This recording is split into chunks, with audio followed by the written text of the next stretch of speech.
તો ગીર જંગલના આસપાસના રેવન્યુ વિસ્તારમાં વન્ય પ્રાણીઓના આંટાફેરા વધી રહ્યા છે। ઘણા કિસ્સામાં દીપડા જેવા પ્રાણીઓ માનવ પર હુમલો કરે છે। ત્યારે ઇફકોના ચેરમેન દિલીપ સંઘાણીએ વન્ય પ્રાણીઓથી સંરક્ષણ માટે હથિયાર રાખવાની પરવાનગીની માંગ કરી।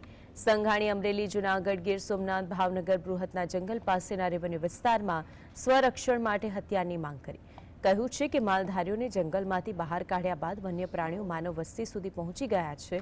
સંઘાણીએ કહ્યું કે કાયદામાં જોગવાઈ છે કે તમે સ્વરક્ષણ માટે સામેવાળા વ્યક્તિની હત્યા કરી શકો તો વન્ય પ્રાણીઓ સામે કેમ નહીં, જેથી રેવન્યુ વિસ્તારમાં ખેડૂતો, મજૂરો, નાના મોટા ઉદ્યોગકારોનું સ્વરક્ષણ માટે હથિયાર આપવું જોઈએ।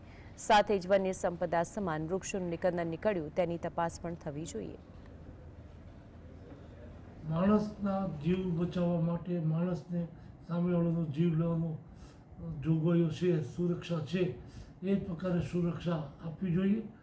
માણસ તો સમજી શકે કાયદો, વન્ય પ્રાણી આવો કાયદો નહીં સમજી શકે, અને એટલા માટે બોર્ડર, ગીર ફોરેસ્ટની બોર્ડર ઉપર રહેતા ખેડૂતો, મજદૂરો કે અન્ય નાના મોટા વ્યવસાય કરતા આવા તમામ લોકોને સ્વરક્ષણ માટે હથિયારના પરવાનગી આપવી।